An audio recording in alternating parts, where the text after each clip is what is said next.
Pembalasan anak laki-lakiku, part 77. Berusaha kembali, Pov Rahman.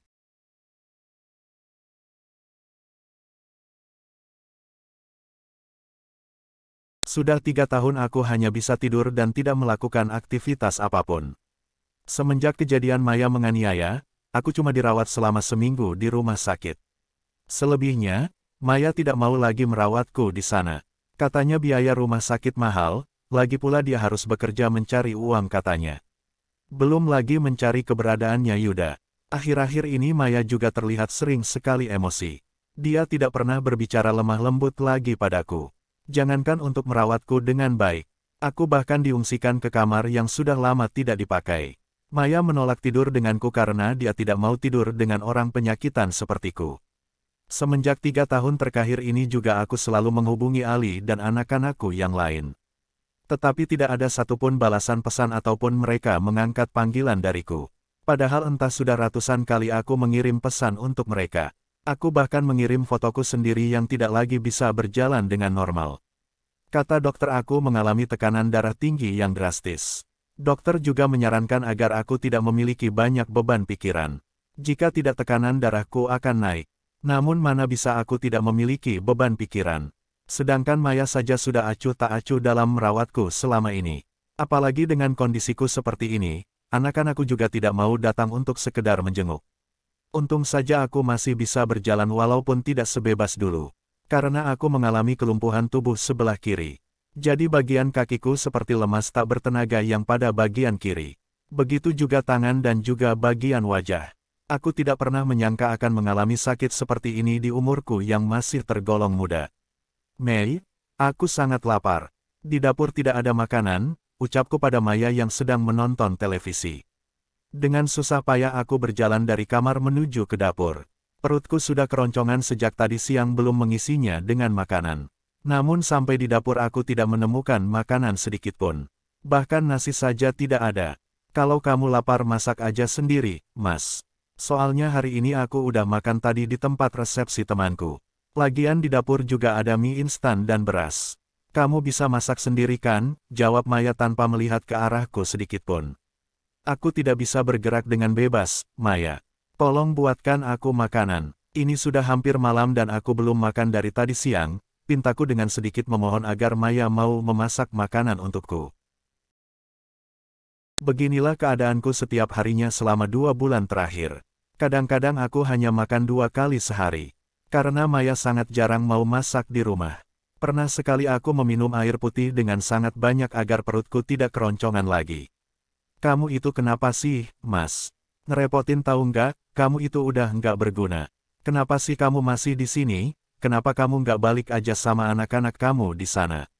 Mereka kan banyak, jadi mereka bisa dengan bebas gantian untuk ngurusin kamu. Apalagi aku dengar, mantan istri kamu itu udah kaya sekarang. Usaha butiknya itu udah lancar, belum lagi karyawannya yang bertambah banyak. Kamu kan bisa ke sana, merengek kayak biar mereka mau nerima kamu lagi, teriak Maya sambil berdiri dan melihat ke arahku dengan tatapan tajam. Aku terperangah dengan ucapan Maya barusan. Bagaimana bisa dia menyuruhku kembali ke sana dan meminta maaf pada Aini dan anak-anak. Sedangkan dulu ketika aku menikah dengannya, dialah orang yang selalu menyuruhku untuk meninggalkan Aini dan anak-anak. Maya juga yang menyuruhku untuk tidak mengakui anak-anakku semua. Dan sekarang ketika kondisiku sudah begini, dia malah menyuruhku untuk kembali ke sana. Aku juga masih punya muka, Maya. Walaupun aku begini, tapi aku masih punya rasa malu untuk kembali ke mereka setelah aku buang dulu. Kamu nggak lihat selama aku sakit 2 bulan saja, tidak ada satupun dari mereka yang datang untuk menjengukku. Jangankan untuk menjenguk, membalas pesanku saja mereka tidak mau. Dan sekarang kamu menyuruhku untuk kembali ke sana dalam keadaan sakit seperti ini. Kamu gila, Maya. Padahal dulu kamu yang menyuruhku untuk membuang anak-anakku.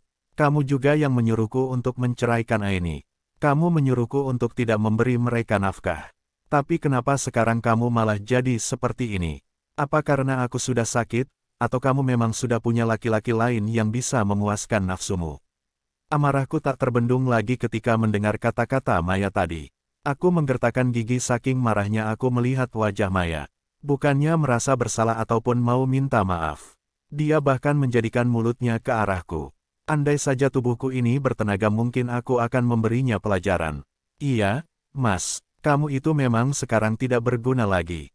Dulu aku memang merebut kamu dari Aini untuk membalas sakit hatiku. Bukan karena aku cinta mati sama kamu. Tapi nyatanya apa? Malah aku yang sial karena sudah menikah sama kamu.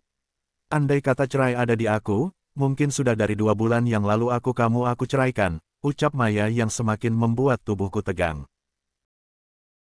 Tiba-tiba saja tengkukku terasa sangat berat dan sakit.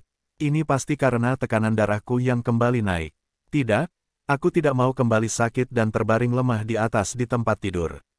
Mungkin kata-kata Maya tadi ada benarnya. Aku akan memesan taksi dan pergi ke rumah Aini untuk menemui anak-anak. Aku yakin ketika mereka melihat kondisiku sekarang, mereka akan kasihan dan menerimaku kembali. Tapi aku harus melakukannya secara diam-diam agar Maya tidak tahu. Jika nanti anak-anak sudah mau menerimaku kembali, aku tidak akan mau tinggal lagi berdua dengan Maya di sini. Apalagi Maya yang selalu membuatku kelaparan. Jangankan membantuku membersihkan tubuh dan menyuapiku makan. Memasak saja untukku dia tidak mau. Kalau begitu kenapa nggak kamu gugat aja aku ke pengadilan? Sekalian aku mau minta pada pengadilan biar mereka membagi rata harta kita berdua. Ingat, Maya, sertifikat tanah dan rumah ini atas nama kita berdua. Ucapku yang membuat Maya mencebikkan mulutnya kesal. Aku sangat paham dengan semua masalah harta gono gini. Apalagi aku sudah pernah bercerai dulu dengan Aini. Lebih baik aku langsung kembali ke kamar dan bersiap-siap untuk pulang ke rumah Aini. Apalagi aku mendengar berita kalau Ali sudah memiliki rumahnya sendiri. Dia pasti sudah sangat kaya raya sekarang karena Handoko sudah menyerahkan semua perusahaan untuknya. Aku memasukkan beberapa baju ke dalam tas, kemudian menunggu taksi online yang sudah aku pesan. Mumpung Maya sudah kembali ke kamarnya, mending aku keluar dan menunggu taksinya di luar saja.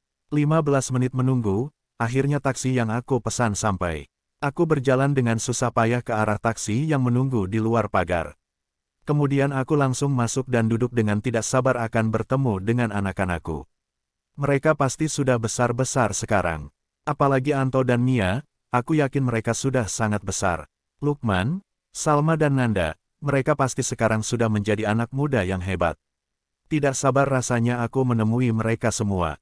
Senyum selalu terukir dari wajahku yang sudah keriput. Mereka pasti merindukan aku seperti aku merindukan mereka. Setidaknya aku memilikimu tempat untuk tinggal dan juga ada yang merawat dengan baik. Sudah sampai, Pak, ucap supir taksi yang membuatku menjadi semakin gugup. Rasanya sudah tidak sabar untuk bertemu dengan mereka. Aku segera turun dan melihat toko butik milik Aini yang ramai pengunjung. Aku tidak menyangka jika nasib tuanya akan jadi lebih baik dariku.